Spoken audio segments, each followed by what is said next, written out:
Volvemos al libro de Eclesiastés. Abra por favor su Biblia en Eclesiastés capítulo 11, donde nos encontramos ahora. Y hoy nos corresponde estudiar uno de los versículos más conocidos de todo el libro de Eclesiastés, que estoy seguro que usted conoce. Eclesiastés 11, le pido que abra allí su Biblia.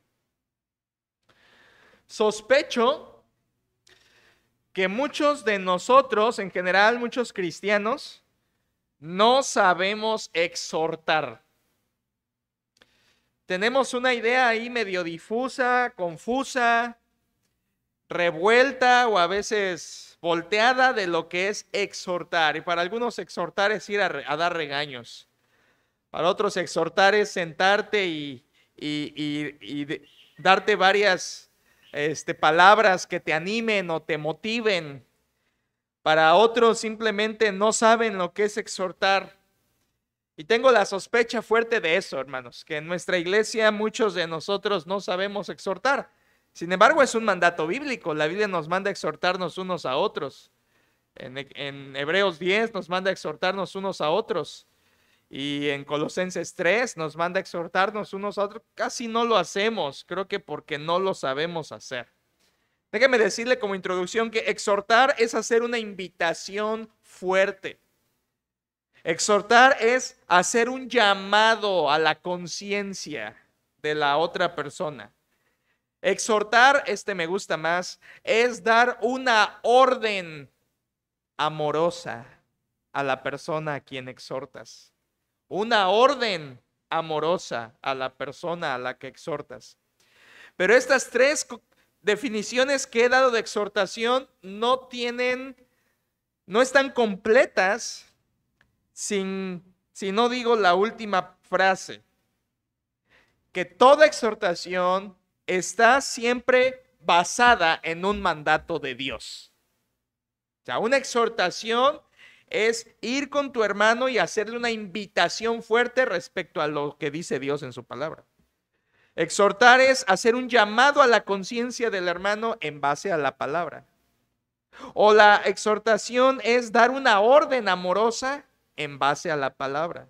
Es lo que hace la diferencia con la verdadera exhortación, que nos basamos en lo que dice la Biblia para exhortar. No exhortamos lo que queremos exhortar, exhortamos lo que la Biblia manda exhortar. Y esa es la verdadera exhortación, y quizá usted no lo practique, quizá no sea algo común en esta iglesia, quizá usted no lo haga porque no sabe o no quiere hacerlo, pero déjeme recordarle que es un mandato y que Cristo lo ordena a la iglesia. ¿Y por qué digo esto de la exhortación? Porque tenemos aquí un buen ejemplo en Eclesiastés capítulo 11. En Eclesiastés 11, Salomón termina su libro dándonos 5 exhortaciones. Y vaya que qué ejemplos son de exhortaciones estas de Salomón. Así termina su libro. Son invitaciones fuertes, son llamados a la conciencia, son órdenes amorosas basadas en la palabra de Dios. Y son muy claras, recuérdelo ahí en capítulo 11 de Eclesiastés, inician las 5 exhortaciones con una orden, con un imperativo. Versículo 1, echa tu pan. Versículo 2, reparte. Y de ahí abarca desde el 2 hasta el 8. Tercera exhortación, versículo 9, alégrate. Cuarta exhortación, versículo 10, quita.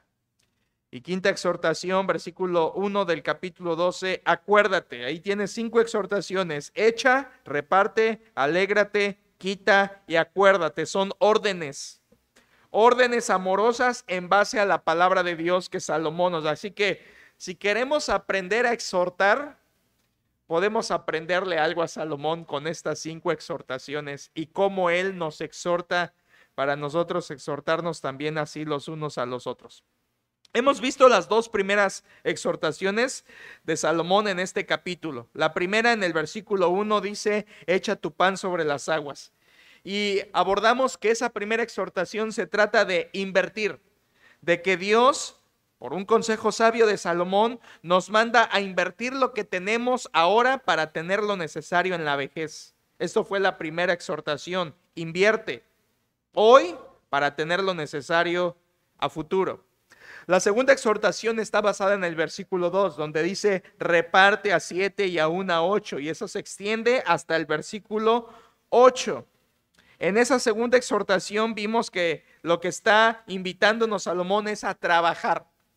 Trabajar esforzadamente, trabajar confiadamente, trabajar sabiamente y trabajar conscientemente. Ese fue nuestro bosquejo la última vez de estos versículos 2 al 8.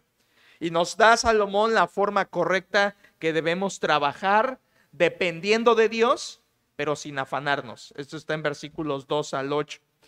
Ahora llegamos a la tercera exhortación y como las anteriores, comienza con una orden, con un imperativo. Versículo 9 es lo que nos corresponde hoy y no saldremos de este texto únicamente. Versículo 9. Alégrate, joven, en tu juventud, y tome placer tu corazón en los días de tu adolescencia, y anda en los caminos de tu corazón y en la vista de tus ojos. Pero sabe que sobre todas estas cosas te juzgará Dios. Increíble exhortación. La lee conmigo, por favor, y nos vamos llenando de esta exhortación final de Salomón. Dice, alégrate, joven, en tu juventud, y tome placer tu corazón en los días de tu adolescencia, y anda en los caminos de tu corazón y en la vista de tus ojos. Pero sabe que sobre todas estas cosas te juzgará Dios. ¿Cuán popular es este texto? ¿Cierto? Cuando queremos predicarle a jóvenes, cuando hay campamento de jóvenes, cuando hay actividad de jóvenes, cuando hay cumpleaños de jóvenes, cuando hay 15 años de jóvenes, cuando hay cualquier cosa que tenga que ver con jóvenes, como que los cristianos ya sabemos a dónde ir y sacamos el versículo de Eclesiastés 11:9. Alégrate, joven, en tu juventud. Muy común este versículo. Pero hoy quiero compartírselo de forma un poquito más profunda y entender la gran importancia de esta exhortación. Lo primero que tenemos que notar es que es una exhortación que en apariencia se contradice a sí misma. Ojo, en apariencia esta exhortación se contradice a sí misma. Vuelva a notarlo. Alégrate, joven, en tu juventud. Toma placer en tu corazón en los días de tu adolescencia. Anda en los caminos de tu corazón y anda en la vista de tus ojos. Estas frases señalan simplemente una invitación de alegrarse, gozarse, tomar placer, divertirse, disfrutar. Pero la última frase cambia totalmente de panorama y dice, pero sabe que sobre todas estas cosas te juzgará Dios. Y aquí es donde está la aparente contradicción. ¿Cómo que alégrate con placer, pero te juzgará Dios? Parece que ambas ideas se contradicen. A ver, o me va a juzgar Dios o me puedo alegrar y tomar placer en mi juventud. En apariencia son ideas que una elimina a la otra, pero esta es la exhortación salomónica. De hecho, hermanos, esta exhortación nos enseña que nuestra alegría y placer terrenal debe estar limitado por el temor a Dios. Repito, esta exhortación nos enseña que nuestra alegría y placer terrenal debe estar limitado por el temor a Dios. Te juzgará Dios y ese juicio te debería causar temor. Así que la exhortación de Salomón es a equilibrar nuestra vida. Es como si Salomón dijera, disfruta tu vida, pero recuerda que Dios te va a juzgar. Por lo tanto, témele. Y si le temes, entonces eso va a modificar la forma en que te alegras y tomas placer en tu juventud. Es una exhortación muy equilibrada, hermanos. Salomón nos está diciendo, alégrate, toma placer, disfruta, pero hazlo en el temor del Señor. Recuerda que serás juzgado. Alégrate en tu juventud y haz las cosas que hay en tu corazón y los deseos de tus ojos, pero limítalo por el temor a Dios, sabiendo que un día vas a estar delante de su presencia siendo juzgado por Él. Por lo tanto, son ideas que se complementan. Esta exhortación nos enseña que nuestra alegría y placer terrenal debe estar limitado por el temor a Dios. Disfruta, pero Dios te juzgará. Qué equilibrado texto de la palabra de Dios. El tiempo, hermanos. Quiero que note usted el tiempo en que Salomón escribe esto. Una vez más, Salomón escribe Eclesiastés en el ocaso de su vida. Él ya no es un joven como al principio. Él ahora está en la etapa final de su vida. Él ya es un hombre mayor. Él ya está en el ocaso de su vida. No es un muchachón, pero le escribe a muchachones. Y usa la palabra joven, juventud y adolescencia 3 veces en un solo texto. Joven, adolescencia, juventud, 3 veces. Son términos intercambiables en hebreo. No hay ninguna diferencia en eso. Es claro que Salomón, aunque es anciano, le está escribiendo a jóvenes. Note eso. Y creo que un anciano tiene mucho que decirle a un joven, mucho que enseñar. Así que aquí tenemos a un hombre viejo que tiene mucho que enseñar. Segundo, sabio, que tiene mucho que enseñar. Y tercero, inspirado por el Espíritu Santo, que tiene mucho que enseñar. Así que esta exhortación de Salomón es de bastante peso y va dirigida a la juventud, joven. En este momento usted pensará, pastor, pues yo ya tengo 40, ya tengo 30, ya tengo 50, ya tengo 60, ya no quiero decir mi edad, ¿verdad? Este versículo ya me lo debieron haber pasado hace 20 años. Creo que ya no está tan vigente en mi vida. Déjeme darle algo de ánimo con esto. Aunque es claro que Salomón le escribe a jóvenes en esa exhortación específica, quiero que sepa que en el Antiguo Testamento la juventud era una etapa ampliada. En el Antiguo Testamento no existe la palabra adultez. Adulto, no está, no existe. Simplemente está juventud y está vejez. No había un en medio como nosotros. Nosotros nos hemos inventado una etapa intermedia para no sentirnos viejos cuando ya no somos jóvenes. Pero en el Antiguo Testamento eras joven o eras viejo. Y recuerdas qué hacía la diferencia en esto. Hacía la diferencia tus fuerzas. Si tú todavía tenías fuerzas para entrar y salir, sigues siendo joven. ¿No le da ánimos eso? Y si usted ya no tenía fuerzas para entrar ni para salir, entonces eras un viejo.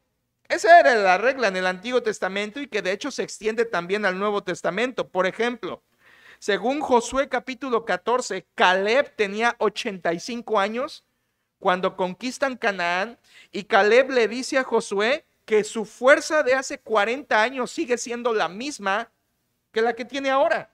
Y va y le dice, Josué, dame ese monte, lo voy a conquistar. 85 años, seguía teniendo fuerza y literalmente Caleb dice, aún tengo fuerza para entrar y para salir. Entonces, aunque tenía 85 años, Caleb era un joven porque tenía fuerza. Lo que hacía la diferencia entre joven y viejo era que tenías fuerza para entrar y para salir. De hecho, hermanos, en el Nuevo Testamento también se nota algo así como una juventud extendida. Porque cuando Pablo le escribe a Timoteo acerca de las viudas que debe considerar para ayudar, dice que no considere viudas menores de 60 años. ¿Por qué? Porque eran viudas jóvenes, menores de 60. Alégrese. Así que cuando hablamos de joven en la Biblia y joven en Eclesiastés y joven en 11:9, alégrate joven, no está hablando al muchacho de secundaria, hermanos. No está hablando para un jovencito. Está hablando para el rango de juventud que era en tiempos bíblicos común entre los hebreos o judíos, que andaba alrededor de los 30 a 50 o 60 años. Así que alégrese. Alégrese. Timoteo era un muchacho de arriba de 30 y Pablo le dice, joven. Pablo dice, abajo de 60 años es viuda, joven. Así que aquí tiene que este versículo que estamos estudiando no es para muchachos, sino es un rango de juventud amplio que en tiempos bíblicos así se tomaba. Y aquí es literalmente ahora sí, un viejo, Salomón, mayor de esas edades, escribiendo a jóvenes, a todos los que pueden entrar de los 30 a los 50 o 60 años. Así que usted entra en eso. Usted entra en eso. Y si dijera, no, yo ya paso 60, ¿tienes fuerzas aún para entrar y para salir?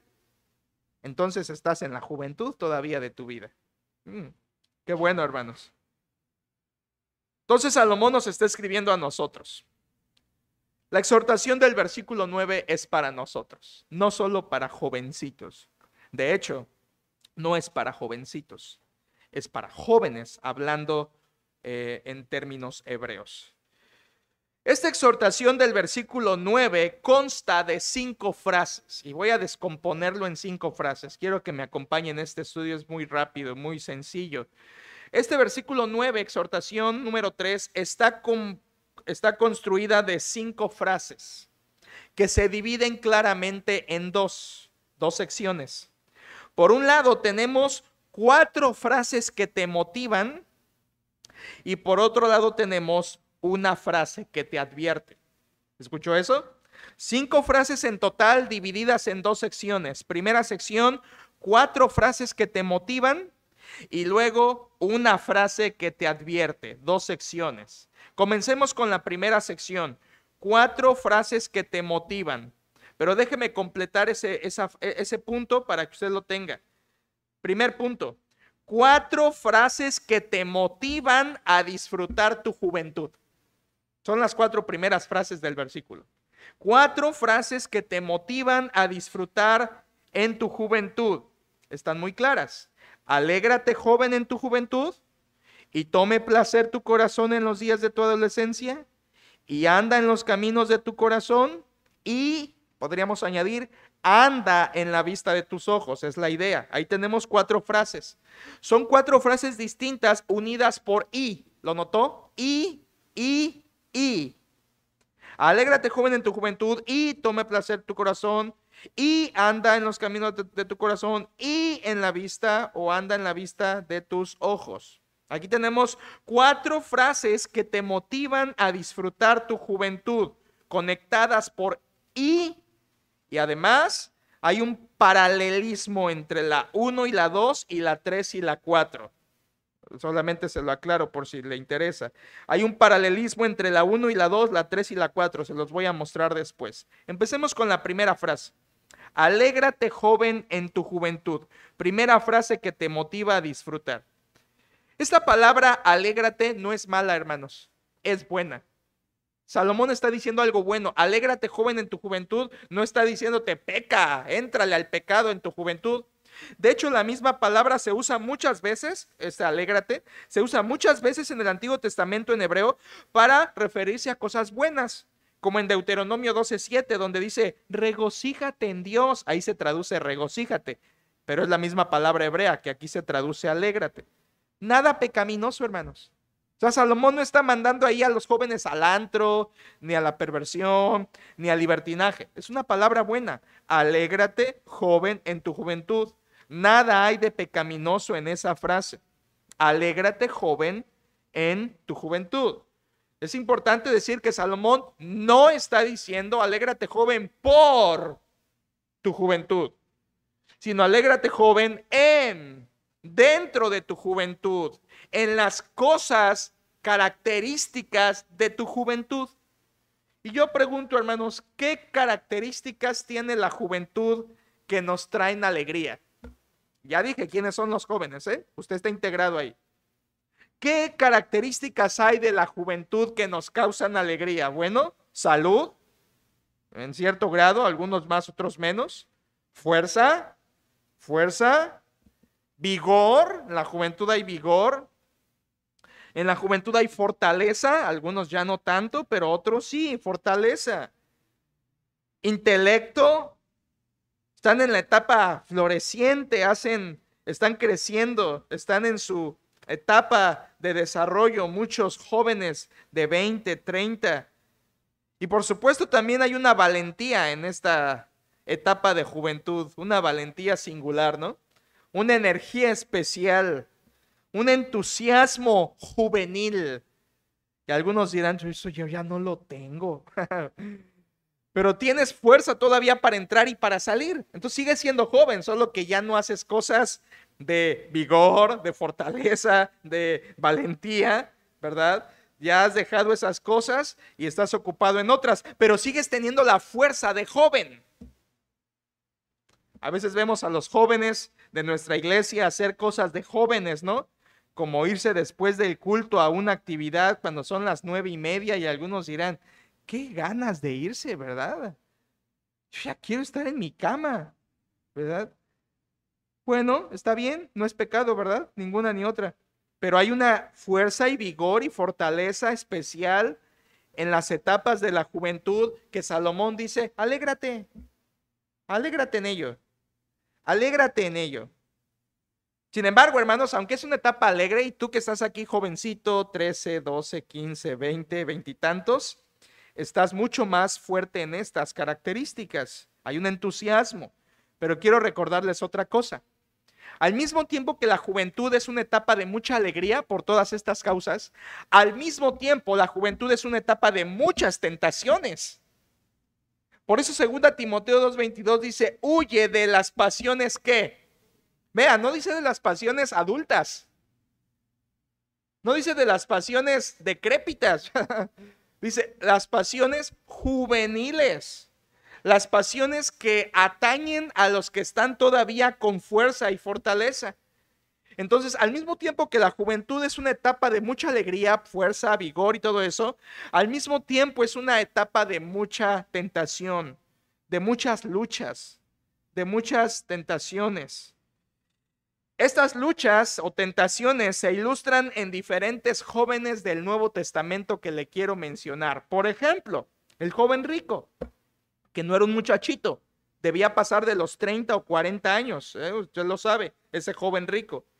Ese joven rico, la Biblia dice que prefirió la riqueza en su juventud que a Cristo. Ahí tienes, una gran lucha. Prefirió su riqueza que a Cristo y se fue triste porque tenía muchas riquezas. No se convirtió. Ahí tenemos una pasión juvenil, un joven que por su riqueza rechazó al Señor Jesucristo. En este caso era peor porque era un joven religioso, un principal de la sinagoga. Así que rechazó a Cristo, aunque era religioso y aunque era rico y no se convirtió. Tenemos otro joven en el Nuevo Testamento. El primero fue religioso. El segundo que les voy a decir fue cobarde. Y eso lo narra Marcos capítulo 14, donde dice que un joven iba siguiendo al Señor Jesucristo la noche que fue atrapado en el Getsemaní, lo iba siguiendo cubierto de una sábana y cuando lo encontraron, lo vieron, lo querían atrapar y dejó la sábana y se echó a correr.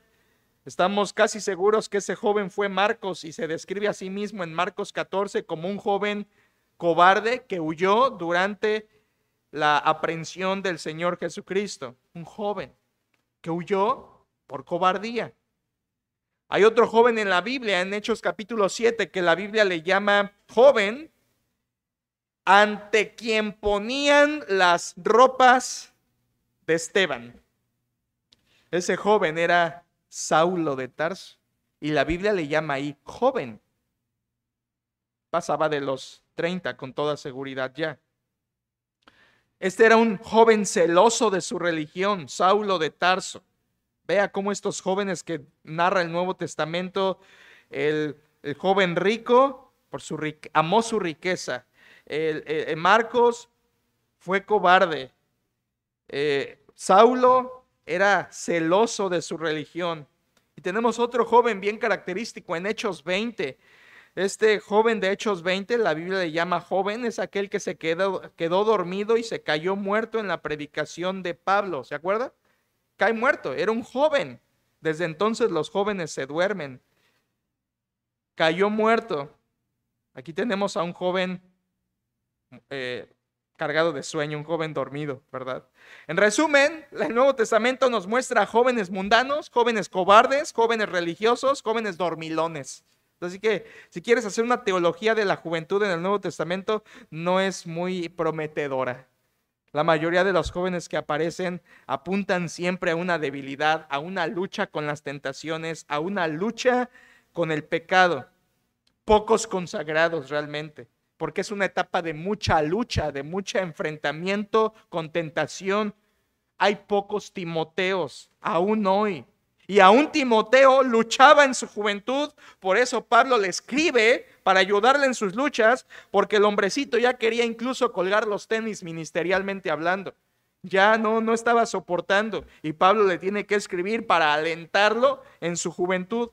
Así que como puede ver, y Timoteo era arriba de 30, hay mucha debilidad, mucho carácter pusilánime, mucha inestabilidad en la etapa de la juventud, abarcando más allá de los 30 o 40. Fue el escritor Bernard Shaw quien dijo, me ha gustado siempre esta frase, la recuerdo siempre: la juventud es la única enfermedad que se cura con los años. Algunos dicen, yo prefiero los mayores, ¿verdad? Yo prefiero las mayores, porque jóvenes son muy inmaduros. Salomón dice, alégrate en tu juventud, mucho que alegrarte, pero cuidado, porque es una etapa de mucho peligro por las tentaciones. Mucho por qué alegrarse, mucho por qué ser tentado. Pero Salomón dice, alégrate. Primera frase, alégrate en tu juventud. Segunda frase, voy más rápido, hay menos que decir. Segunda frase, versículo 9, y tome placer tu corazón en los días de tu adolescencia. Bueno, esta es paralela a la primera y casi está diciendo lo mismo. Solo que en la segunda frase, Salomón dice, tome placer tu corazón en tu adolescencia. No hay cambio en eso. Solamente lo diferente es que habla del placer en vez de la alegría. La palabra allí placer señala elegir lo que te hace feliz. Salomón está diciendo, mira, joven, alégrate en tu juventud y busca los placeres que te hacen feliz. Es lo que está diciendo Salomón en estas primeras dos frases. Busca lo que más te contenta. Persigue tu felicidad. Un ejemplo de esto que está diciendo Salomón, de buscar el placer de tu corazón y alegrarte y hacer lo que te hace feliz, está en el capítulo 2, si usted recuerda y si quiere volver ahí rápidamente. En capítulo 2 de Eclesiastés, el mismo Salomón fue un ejemplo de un joven que buscó el placer y la alegría para buscar la felicidad con ello. En Eclesiastés 2 dice, dije yo en mi corazón, ahí tienes el corazón, ven ahora y te probaré con alegría, ahí tienes la palabra alegría, y gozarás de bienes, mas he aquí esto también era vanidad, a la risa dije enloqueces y al placer, ahí tienes todas las palabras importantes de Eclesiastés 11:9, corazón, alegría, placer. Versículo 3, y aquí viene lo que Salomón hizo o buscó en placer de su corazón. Versículo 3, propuse en mi corazón agasajar mi carne con vino, que anduviese mi corazón en sabiduría, con retención de la necedad, a saber cuál fuese el bien de los hijos de los hombres, en el cual se ocupan debajo del cielo todos los días de su vida. Versículo 4, engrandecí mis obras, edifiqué para mí casas, planté para mí viñas. ¿Lo ve, hermanos? En el versículo 3, Salomón está hablando de que agasajó su carne con banquetes, con todo lo que él podía comer, con todo lo que él podía degustar. Versículo 4, versículo 5, me hice de huertos y jardines, planté en ellos árboles de todo fruto. Versículo 6, me hice estanques de aguas para regar de ellos, o sea, edificó, se hizo de edificaciones. Versículo 7, posesiones, compré siervos y siervas, tuve siervos nacidos en casa, tuve posesión grande de vacas, de ovejas. Y versículo 8, riqueza, me amontoné también plata, oro, tesoros preciados, reyes, provincias, me hice cantores, cantoras, de los deleites de los hijos de los hombres, de toda clase de instrumentos de música. En resumen, Salomón lo que hizo fue buscar el placer de su corazón. Tuvo banquetes, edificó, tuvo posesiones y se hizo rico. Buscó la felicidad de su corazón, buscó lo que le hacía feliz, buscó lo que más le contentaba. Es la idea, vuelva a capítulo 11, versículo 9, donde dice, alégrate joven en tu juventud y tome placer tu corazón. Haz lo que te hace feliz. Haz lo que más te contenta. Busca lo que más te agrada. Con estas dos primeras frases vemos el paralelo entre ellas. En ambas frases está la idea de alegrarse en esa edad, alegrarse en la juventud.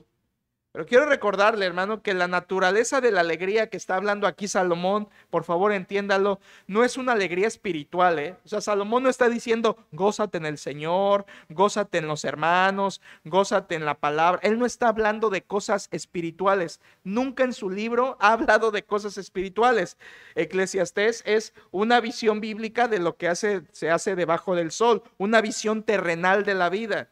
Por lo tanto, aquí Salomón no está hablando del gozo espiritual, está hablando de un disfrute terrenal, de una alegría terrenal, de algo que pasamos en esta vida, de algo que disfrutamos en este mundo. En ambas frases, Salomón está diciendo, haz lo que quieras, prácticamente, ¿no? Alégrate en tu juventud, toma placer en tu corazón, haz lo que quieras. Estas dos frases van juntas. La tercera y la cuarta frase son un poco distintas. Miremoslas, por favor. Después de que dice la primera y la segunda, la tercera frase es, anda en los caminos de tu corazón. Anda en los caminos de tu corazón. Esto significa simplemente hacer los deseos que tu corazón manda. Seguir los deseos de tu corazón. Esto es importante porque aquí ya está dejando fuera ¿a quién? A Dios. Seguir los deseos de tu corazón, eso no siempre va de acuerdo con la voluntad de Dios. Pero Salomón está diciendo, haz lo que tu corazón desea. La vida que te agrada a ti, en otras palabras, vive como tu corazón mande. Anda en los caminos de tu corazón. Lo que quieras hacer, lo que desees hacer, hazlo. Los caminos de tu corazón. Y luego la última frase es similar, por eso van paralelas. La cuarta frase es, y anda en la vista de tus ojos. ¿Se fijan? Las dos primeras frases es alégrate. Las otras dos finales es anda. Alégrate en tu juventud, anda en lo que quieras andar.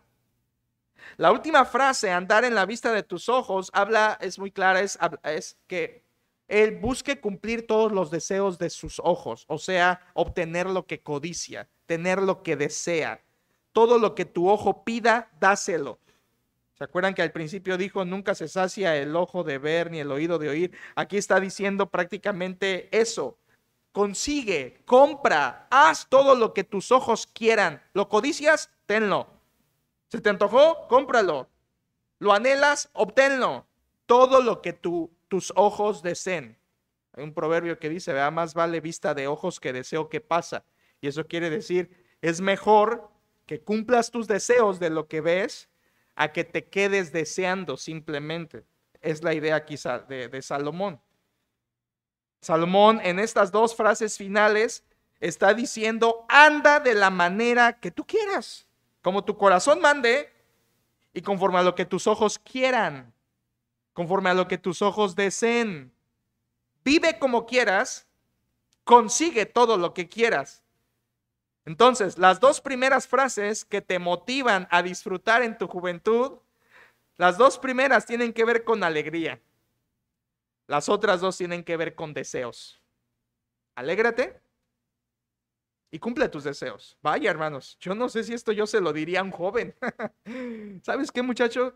Vengo a decirte que vivas como quieras, que hagas lo que quieras, que consigas lo que quieras y que no te quedes con deseo de nada.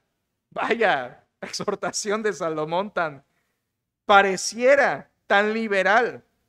Yo no creo que me atrevería a hacerlo.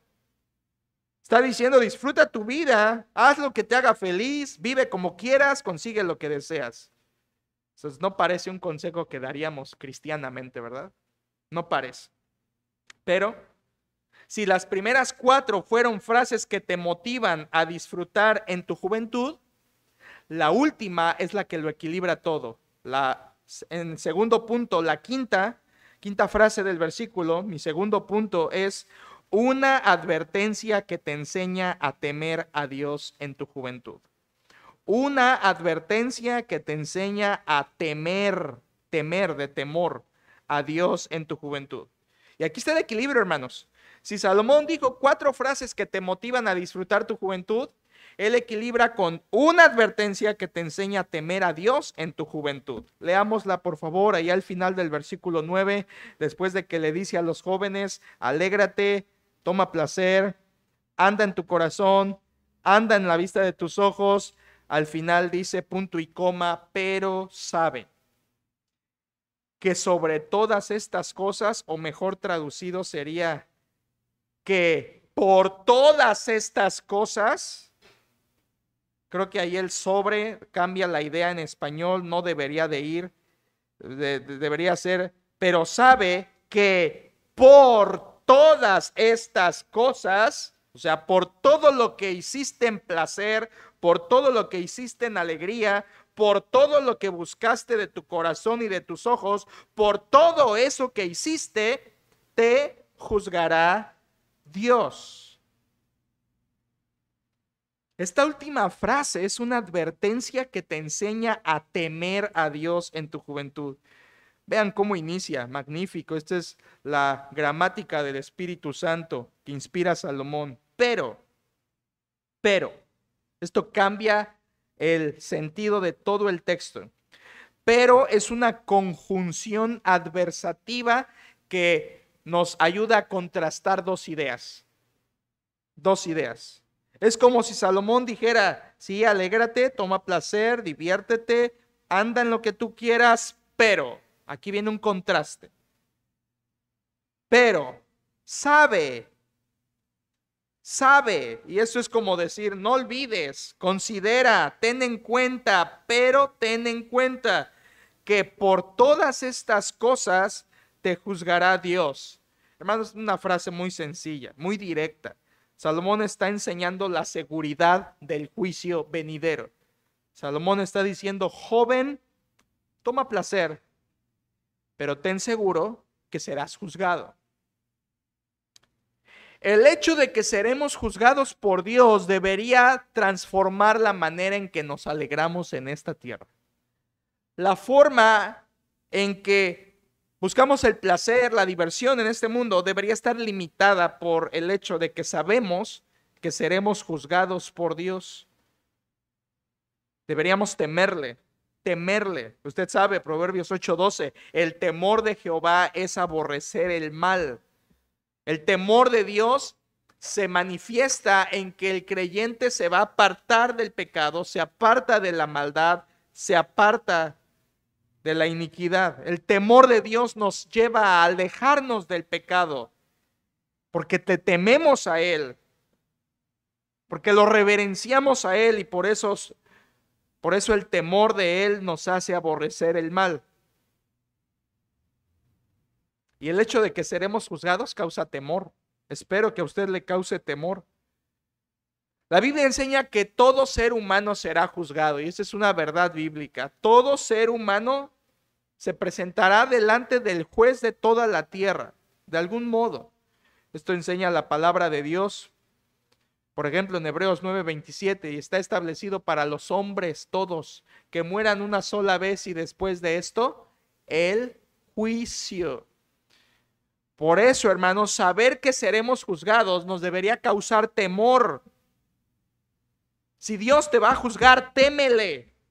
Si Dios te va a escudriñar y va a hacer un escrutinio de tu alma un día del cara a cara con Él, eso debería hacerte temerle con un temblor reverente. Esa es la orden principal de Apocalipsis 14:7. Temed a Dios y dadle gloria. ¿Por qué? Lo cantamos. Porque su juicio ha llegado. El juicio de Dios debería infundir temor en nuestros corazones. Si te va a juzgar, témele. Porque vas a estar delante de Él, témele. Porque vas a darle cuentas, témele. ¿Y qué hace el temor otra vez, hermanos? El temor de Jehová es aborrecer el mal. Así que todo ser humano será juzgado y todo ser humano debería temer a Dios por eso. Y usted dirá, ¿pero allá qué juicio se refiere? Dice, sobre todas o por todas estas cosas te juzgará Dios. Bueno, como le acabo de decir, Hebreos 9:27 dice que todos seremos juzgados. ¿A qué juicio se refiere? Bueno, se refiere al juicio post vida terrenal. Después de esta vida terrenal, todo ser humano será juzgado en uno de dos juicios. Atentos a esto, hermanos. Yo sé que usted lo sabe, solo quiero poner en orden en su cuerpo doctrinal, en su mente. Todo ser humano será juzgado al morir, después de morir, en uno de dos juicios de Dios. Uno, el juicio del gran trono blanco. Esto lo enseña Apocalipsis capítulo 20, versículos 11 y 12, donde dice: y vi un gran trono blanco y al que estaba sentado en él, de delante del cual huyeron la tierra y el cielo, y ningún lugar se encontró para ellos. Y vi a los muertos, incrédulos, grandes y pequeños, no habla de estatura, sino de rango y fama terrenal, de importancia humana, de pie ante Dios, ahí está, delante de Dios, y los libros fueron abiertos, la escritura, los libros de la escritura, y otro libro fue abierto, el cual es el libro de la vida, y fueron juzgados los muertos, incrédulos, por las cosas que estaban escritas en los libros según sus obras. Ahí tienes el primer juicio que la Biblia enseña, y es a los muertos, o sea, almas de incrédulos. Almas de incrédulos. ¿Qué juicio es este? El juicio del gran trono blanco. Pero hay otro juicio que la Biblia habla, y eso está en 2 Corintios 5:10, que se llama el tribunal de Cristo. Y son cosas diferentes, pero ambos son juicios. Al final, Dios será el juez en ambos, pero es diferente. El tribunal de Cristo, según 2 Corintios 5:10, dice Pablo, porque es necesario que todos nosotros comparezcamos ante el tribunal de Cristo. ¿A quién le está hablando Pablo? A los corintios. ¿Y qué eran los corintios? Santos, creyentes. Todos los creyentes, dice Pablo, vamos a comparecer ante el tribunal de Cristo. Para que cada uno reciba, aquí está el propósito del tribunal de Cristo, para que cada uno reciba según lo que haya hecho mientras estaba en el cuerpo, sea bueno o sea malo. Todo ser humano será juzgado después de esta vida. Unos en el juicio del gran trono blanco, otros en el tribunal de Cristo. Las palabras son distintas, con juicios distintos, y quiero hacerle una distinción. Estos juicios son a personas distintas. El juicio del gran trono blanco es a incrédulos, el tribunal de Cristo es a creyentes. Pero además es en base a algo distinto. El juicio del gran trono blanco será en base a la palabra de Dios, que se abrirán los libros y juzgará a los muertos según sus obras. O sea, serán hallados pecadores. Será en base a eso. Pero el tribunal de Cristo será en base a lo que hicimos como creyentes para la obra de Dios. Son distintos juicios. Personas distintas, en base a situaciones distintas y con un resultado distinto. Porque el resultado del juicio del gran trono blanco será simplemente condenación eterna. Y el que no se haya inscrito en el libro de la vida fue lanzado al lago de fuego. Ese es el resultado. Condenación eterna. ¿Y cuál es el resultado del tribunal de Cristo? Bueno, el apóstol Pablo dice a los corintios que algunos serán galardonados por la obra que hicieron para Cristo durante la tierra y otros simplemente sufrirán pérdida, o sea, no ganarán galardón. El tribunal de Cristo a creyentes no tienes ninguna condenación por eso, simplemente pierdes galardón, pierdes premio, no ganas nada. Es la diferencia. El juicio del gran trono blanco es para condenación. El tribunal de Cristo es para premiación. Pero todos seremos juzgados. Nuestras obras serán puestas delante de Dios un día. Si tú eres incrédulo, irás al juicio del gran trono blanco. Si tú eres creyente, irás al tribunal de Cristo. Dios juzgará a todos, de algún modo. Sí, juicios distintos y lo que quieras, pero el juez se parará delante de nosotros y nos va a escudriñar y a juzgar. Y una de las cosas que va a juzgar, hermanos, aquí está. ¿Cómo viviste tu juventud? Dios lo juzgará. Juzgará cómo usaste tus años de vigor. Juzgará en qué invertiste tus fuerzas, tu juventud. Juzgará cómo te alegraste, qué placeres buscaste, en qué pusiste tu corazón y en qué pusiste tus ojos. Él juzgará la forma en que disfrutaste o gozaste de tu vida. Salomón lo dice, pero sabe que por todas estas cosas te juzgará Dios. Es increíble pensar que Dios juzgará cómo me divertí, cómo eran mis placeres que yo elegía, qué felicidad buscaba yo, qué deseos tenía yo, y Dios me va a juzgar también por eso. A veces somos creyentes que pensamos que solo Dios nos va a llevar al cielo y va a decir, bien, buen siervo y fiel, pásale, y te brincas el hecho de que Dios va a juzgar. Y algo que va a juzgar es esto: cómo usaste tus años de vigor. Si disfrutaste en Dios o si te alegraste nada más en tu juventud. Dios va a juzgar todo eso. Saber que me juzgará debería causarme temor, les decía. Y creo que esta es una enseñanza grande de Salomón. Si te has de parar delante del rey, témele, témele, témele. ¿Y cómo es el resultado del temor? Aborrece el mal, apártate del mal. Entonces, en resumen, hermanos, cuando leemos esta tercera exhortación de Salomón en el versículo 9, es una exhortación que Salomón nos viene a decir: disfruta de esta vida, sí, disfrútala, pero limítate en el temor del Señor. Disfruta de esta vida, pero sin pecar. Eso es la enseñanza de este versículo, de esta exhortación. Muy sencilla, muy cierta, muy necesaria. A veces los cristianos decimos, no, Dios no quiere que yo me divierta. Me quiere los miércoles de oración metido ahí escuchando a ese hombre. Qué aburrido, vida cristiana triste, no tomo, no fumo, ni puedo jugar fútbol el domingo porque hay cultos. Qué vida tan aburrida.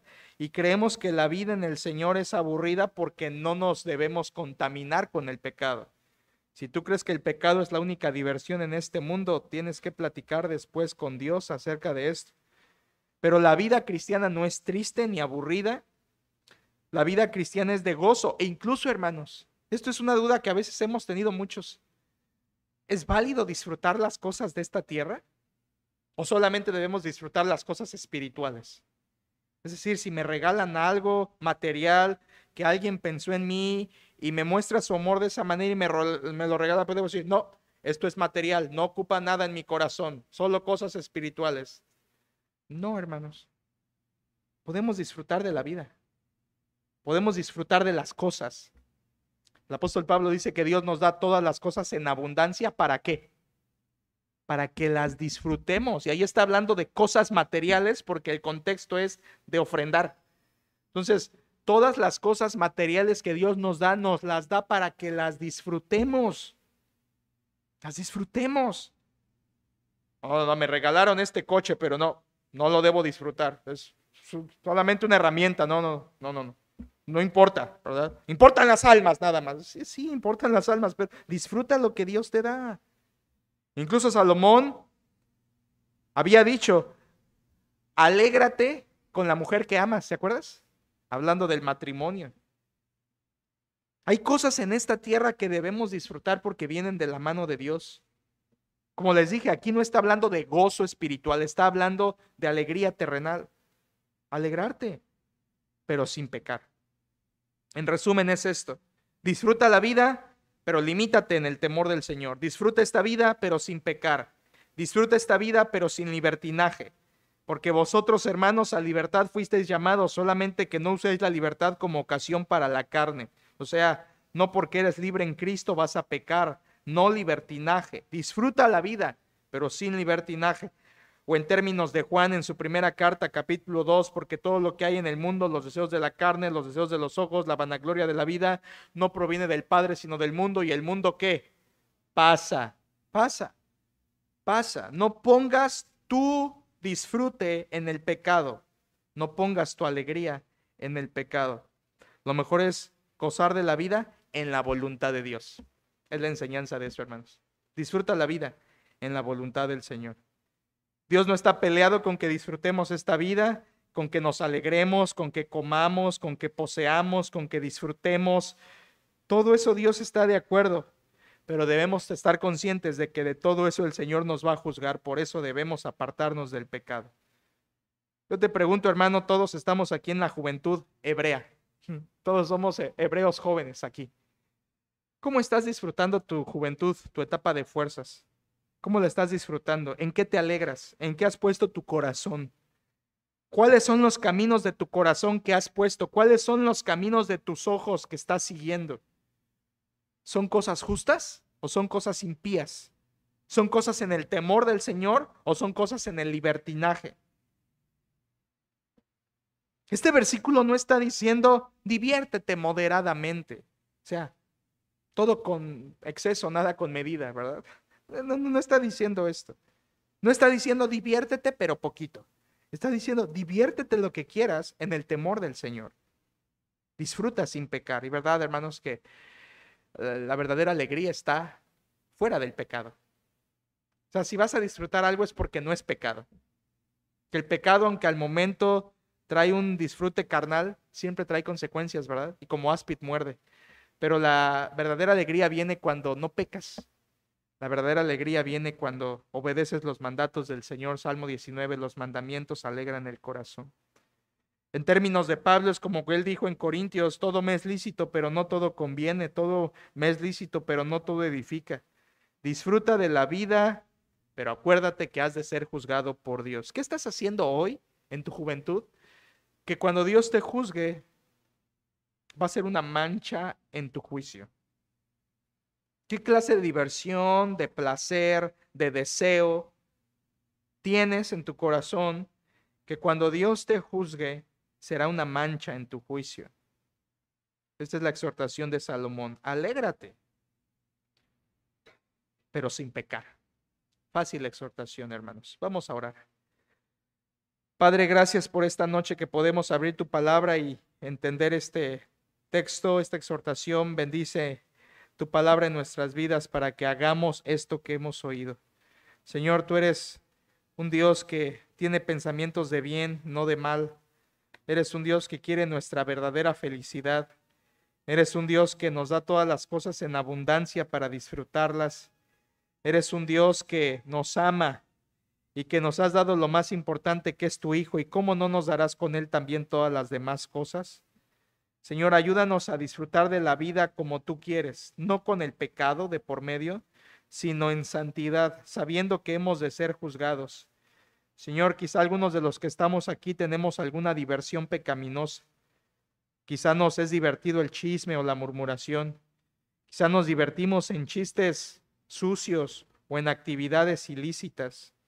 Quizá el pecado nos sigue causando diversión o quizá tenemos hábitos que estamos manchando nuestra vida y no te estamos temiendo. Quizá hay gustos, cosas que nos gustan hacer y que están manchando nuestro espíritu. Señor, ayúdanos a divertirnos de forma santa, a disfrutar de la vida de forma santa, sabiendo que un día nos vamos a parar delante de ti y si somos creyentes sufriremos pérdida de galardón y si alguien es incrédulo sufrirá pena de eterna perdición. Señor, yo te pido que nos ayudes a vivir en santidad y a disfrutar de la vida, pero sin pecar. Ayúdanos a encontrar ese equilibrio perfecto, disfrutar la vida sin pecar, temiéndote a ti, guardando tus mandamientos. Te lo pedimos en Cristo tu Hijo. Amén.